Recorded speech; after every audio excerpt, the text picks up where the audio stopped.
Azad Samaj party का सदस्यता अभियान प्रोग्राम आज यहाँ पर संपन्न हुआ है और एडवोकेट रविंद्र भाटी जी जो राष्ट्रीय अध्यक्ष हैं मुस्लिम स्वाभिमान समिति आज़ाद समाज पार्टी के, हम उनसे बात करेंगे और आज़ाद पार्टी के क्या सिद्धांत है और आगे किस तरह से जो है ये समाज में योगदान देने के लिए तैयार हैं। सर आपका सबसे पहले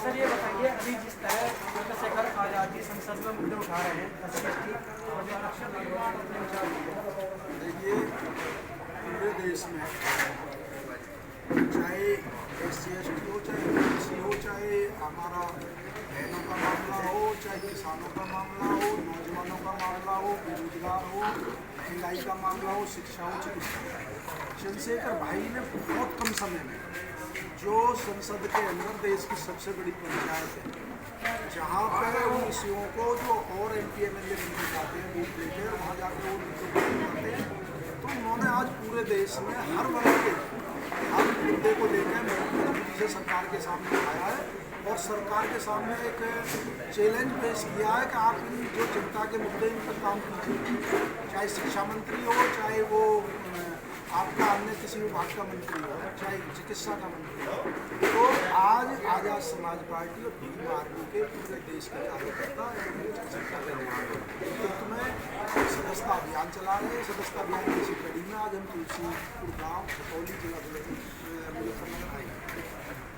तो सर ये बताइए, आप अभी जैसे सुप्रीम कोर्ट का डिसीजन आया है और उसमें क्रीमी लेयर में SC/ST को डालने की बात की गई है, तो अभी मतलब ये कैसे संभव है? भारतीय जनता पार्टी का इतिहास रहा है फूट डालो राज करो। ये अंग्रेजों के जो मेरे हिसाब से तो मैं अन्यायी कहूँगा, जो अंग्रेज करते थे इस काम के बारे में कि वो फूट डालते थे राज करो। ये कभी तो हिंदुओं को मुस्लिम से लड़ाते हैं, कभी पिछड़ों को अति पिछड़ों से लड़ाते हैं। अब वही ये इनकी मंशा जो किसी वर्ग का लाभ देने की नहीं है, क्योंकि इन्होंने इतनी सारी बैकलॉग की भर्ती आज तक खाली पड़ी है। लाखों पद SC के जो भर जाने चाहिए थे, जो SC के अन्य जातियों के भर जाने चाहिए थे, उनको नहीं भरा आज तक। तो जब ये यदि देना चाहते तो पहले तो बैकलॉग की उन सारी सीटों को भरें। उसके अलावा जो प्रमुख सचिव के पद हैं उसमें आप बताइए कहाँ SC है, कहाँ ST है, कहाँ OBC है। यदि मेरी बात सुनिए, यदि केंद्र में 85 के आसपास प्रमुख सचिव के पद है, उनमें आप बता दीजिए कहाँ SC/ST OBC की भागीदारी। बोलो जी, सिस्टम है जो जज का मामला है, जो सुप्रीम कोर्ट में 35 के आसपास न्यायाधीश है और उन 35 में एक दो को यदि छोड़ दे तो कितनी संख्या SC/ST OBC के जजों की। फिर जो वकील से जज बनता है, जो जिसे टेस्ट देना नहीं पड़ता, उसमें जो बैठे हैं सुप्रीम कोर्ट में न्यायाधीश, इनका लड़का, इनका ताऊ का लड़का, इनका साले का लड़का, इनका जो साली का लड़का, सारे वो जज बनते हैं। कहाँ SC/ST OBC, कहाँ आरक्षण? तो जो सरकार डायरेक्ट कोई निर्णय नहीं कराती ना, वो कोर्ट के माध्यम से करा रही है। अब कोर्ट में ये बात आपको समझनी पड़ेगी, कोर्ट में अब न्याय नहीं हो रहा। कोर्ट का न्याय, सुप्रीम कोर्ट देश की सबसे बड़ी संस्था है, वहाँ सबको ये उम्मीद है कि यहाँ से हमें न्याय हो, लेकिन अब न्याय की जगह निर्णय हो रहे हैं और निर्णय सरकार किसी जज को तुरंत उस निर्णय के बाद राज्यसभा भेज देती है, किसी को आयोग का सदस्य बना देती है। तो आप देखोगे जो मुद्दे, कोई भी मुद्दा है जो सरकार लेने में हिचकिचाती है, उसको कोर्ट के द्वारा करा देती है। पहले तो इनको बैकलॉग भरनी चाहिए, फिर इनको जातीय जनगणना करानी चाहिए। अब तक जातीय जनगणना क्यों नहीं कराएंगे? OBC इस देश में 52-55% OBC है। OBC के अब तक मंडल कमीशन की लागू सर पे लागू नहीं करी। उनको नौकरियों में आरक्षण, शिक्षा में जो आरक्षण 27% है वो पूरा नहीं दिया। तो ये इनकी देने की मंशा नहीं है, ये केवल जातियों को बिठा के राज करना चाहते हैं, ये इनकी राजनीति है। और मैं तो ये कहना चाहूँगा कि भारतीय जनता पार्टी उत्तर प्रदेश की जनता ने इस बार सबक सिखाया, जो ये संविधान बदलना चाहते थे। आज 43 सीटें आपने देखा कि UP में विपक्ष की 43 सीटें आई हैं और यदि ये इस तरह की योजनाएं लाते रहेंगे पार्टी तो आने वाले समय में प्रदेश की केंद्र की सरकार से सर मेन क्वेश्चन है, जब तक जातीय जनगणना नहीं होगी, सरकार के पास आंकड़ा नहीं होगा, डाटा नहीं होगा, तो क्रीमी लेयर मतलब कैसे डिसीजन मतलब ये होगा? ये केवल घबराए हुए SC/ST की एकता से, जो बड़ी आबादी है, बड़ा वोट बैंक है, 20% के आसपास SC की वोट है, यदि उसमें आप OBC मिला दो तो 70-80% बैठते हैं। तो ये उस एकता से घबराए हुए हैं और ये उनमें लड़ाई कराना चाहते हैं। इनकी मंशा यदि देने की होती, इन्होंने ओबीसी में हिंदू समाज को आज तक कितना आरक्षण दिया, 73 लोग शहीद हो गए राजस्थान में, और जो मुस्लिम वर्ग भी ओबीसी में आता है उसको कितना आरक्षण दिया, कहाँ इनके पास है? जातीय जनगणना कराइए पहले, फिर देखिए किसके हिस्से में कितना आ रहे हैं।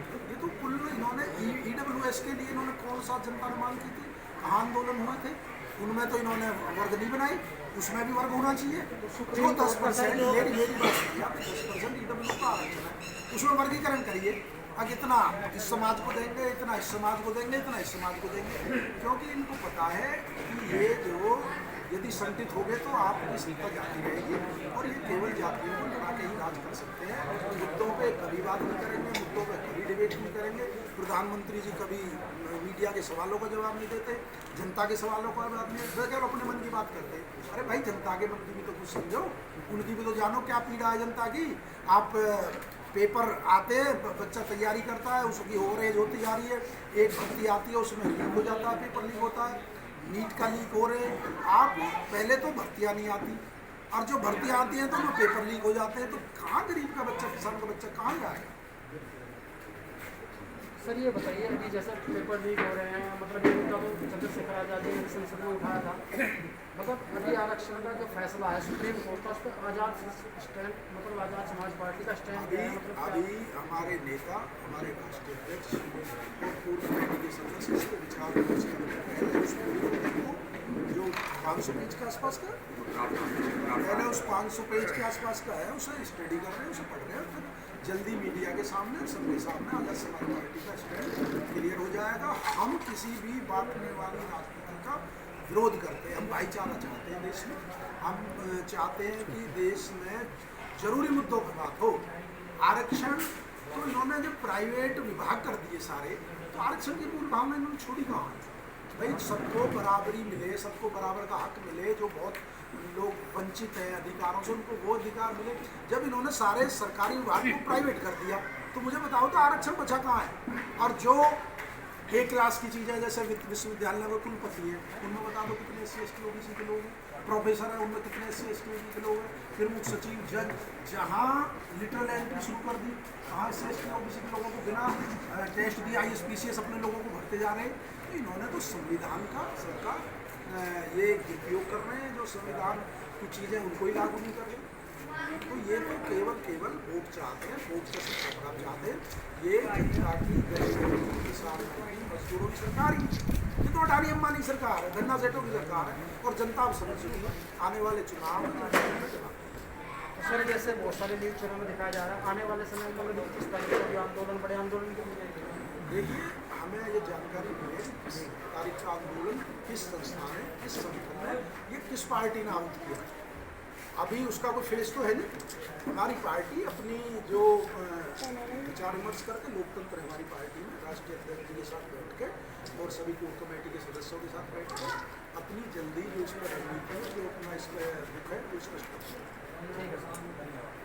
तो दोस्तों, आज की वीडियो में हमने बात की रविंदर भाटी जी से, और आपको जो है आज़ाद समाज पार्टी का क्या डिसीजन है, क्या नहीं है, मतलब पूरा जो प्रकरण है, पूरा डिसीजन है सुप्रीम कोर्ट का, उसको पढ़ने के बाद जो है आगे जो है पार्टी डिसीजन लेगी और अपना निर्णय आगे भी प्रोग्राम होगा। तो वीडियो आप इस वीडियो को ज़्यादा शेयर कीजिए, हमारे चैनल को सब्सक्राइब कीजिए। वीडियो देखने के लिए बहुत बहुत थैंक यू सो मच।